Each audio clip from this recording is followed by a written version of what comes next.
Hello, welcome back to Dreamy Needles. നമ്മളിന്ന് ചെയ്യാൻ പോകുന്നത് എംബ്രോയ്ഡറി പഠിക്കാൻ ഇഷ്ടപ്പെടുന്നവരാണോ നിങ്ങളെങ്കിൽ ഇത് തീർച്ചയായിട്ടും കാണേണ്ട ഒരു വീഡിയോ ആണ്.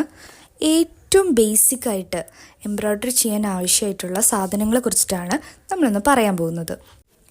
ആദ്യം നമുക്ക് എംബ്രോയ്ഡറി ഹൂപ്പ് പരിചയപ്പെടാം. ഇതാണ് എംബ്രോയ്ഡറി ഹൂപ്പ്. ഇത് പലതരത്തിൽ ഇന്ന് അവൈലബിൾ ആണ്. Plastic type, wooden type. നമുക്ക് കൂടുതലും ചെയ്യാൻ എളുപ്പം വുഡൻ ടൈപ്പ് ആയിരിക്കും. കൂടുതൽ നല്ലത് വുഡൻ ടൈപ്പ് തന്നെ ആയിരിക്കും.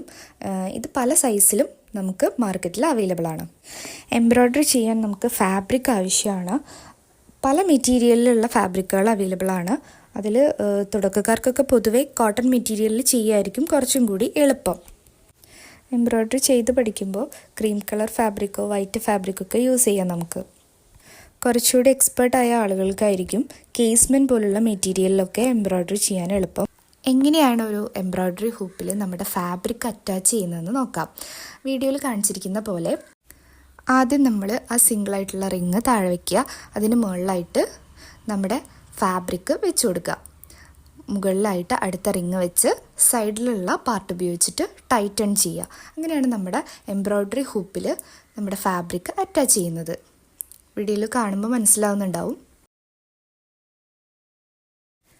എംബ്രോയ്ഡറിയുടെ ഏറ്റവും എസെൻഷ്യൽ പാർട്ട് എന്ന് പറയുന്നത് ത്രെഡും നീഡിലുമാണ്. അപ്പോൾ നമ്മൾ നീഡിലാണ് ഇപ്പോൾ കാണിച്ചിട്ടുള്ളത്. ഈ നീഡിലിൽ ഇങ്ങനെ ഒരു ബോക്സിൽ നമുക്ക് പല സൈസിലുള്ള ഹോളുള്ള നീഡിൽ അവൈലബിൾ ആണ്. അപ്പോൾ പൊതുവേ നമ്മൾ എംബ്രോയ്ഡറി ഒക്കെ ചെയ്യുമ്പോൾ കുറച്ചും കൂടി വലിയ ഹോളുള്ള വലിയ സൂചി ചൂസ് ചെയ്യാൻ ശ്രമിക്കുക. ഇതാണ് ഹീറ്റ് എറേസബിൾ മാർക്കർ. ഇത് വളരെ യൂസ്ഫുള്ളാണ്. നമ്മുടെ ഫാബ്രിക്കിൽ ചിത്രം വരച്ചു കൊടുക്കാനൊക്കെ ഇതാണ് ഞാൻ യൂസ് ചെയ്യുന്നത്. ഇത് അയൺ ബോക്സ് വെച്ചാൽ ഇതിൻ്റെ കളർ പോവുകയും ചെയ്യും.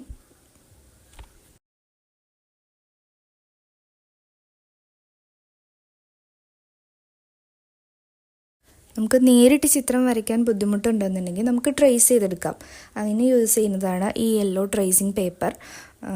നമുക്കതും യൂസ് ചെയ്തിട്ട് ചിത്രം വരയ്ക്കാം.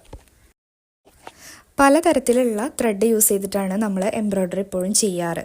അപ്പോൾ തുടക്കക്കാർക്കൊക്കെ ആണെങ്കിൽ സാധാരണ ഒരു 3 രൂപ 4 രൂപയൊക്കെ വരുള്ളൂ ഞാൻ ഈ വീഡിയോയിൽ കാണിച്ചിരിക്കുന്ന ത്രെഡിന്.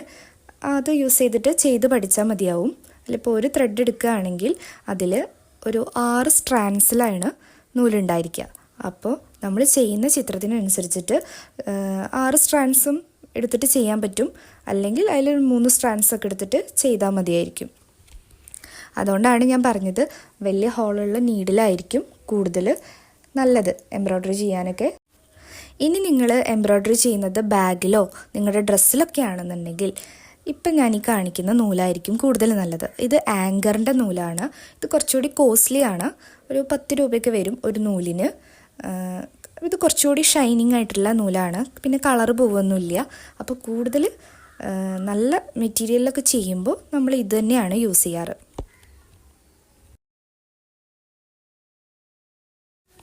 ഇത് വേറൊരു ത്രെഡാണ്, പേൾ കോട്ടൺ ത്രെഡ്.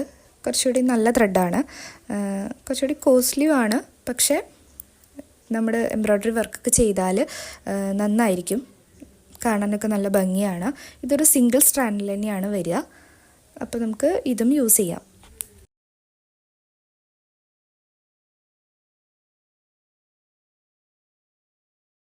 നമുക്ക് നൂല് കട്ട് ചെയ്യാനൊക്കെ നമുക്ക് കത്രിക യൂസ് ചെയ്യാം. ഇത് ത്രെഡ് കട്ടറാണ് ഈ കാണിക്കുന്നത്. ഇതൊരു 30 രൂപയൊക്കെ വരുന്നുള്ളൂ.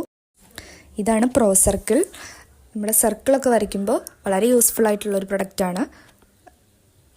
ഇത് നമ്മുടെ കയ്യിലുണ്ടെങ്കിൽ നീറ്റായിട്ട് സർക്കിളൊക്കെ വരയ്ക്കാം. കുറച്ചുകൂടി യൂസ്ഫുള്ളാണ്. വലിയ കോസ്റ്റ്ലി ഒന്നുമല്ല. 10-30 രൂപ ഇതിന് വരുന്നുള്ളൂ. അപ്പോൾ ഇത്രയും കാര്യങ്ങളൊക്കെയാണ് എംബ്രോയ്ഡറി ചെയ്യുമ്പോൾ നമ്മുടെ കയ്യിൽ ആവശ്യമായിട്ടുള്ളത്. വീഡിയോ ഇഷ്ടപ്പെടുകയാണെങ്കിൽ ലൈക്ക് ചെയ്യണം. എൻ്റെ ചാനൽ സബ്സ്ക്രൈബ് ചെയ്യണം. ഇനി നെക്സ്റ്റ് വീഡിയോ എന്തിനെക്കുറിച്ച് വേണമെന്നുള്ളത് നിങ്ങൾ കമൻറ്റ് ചെയ്യാൻ മറക്കരുത്.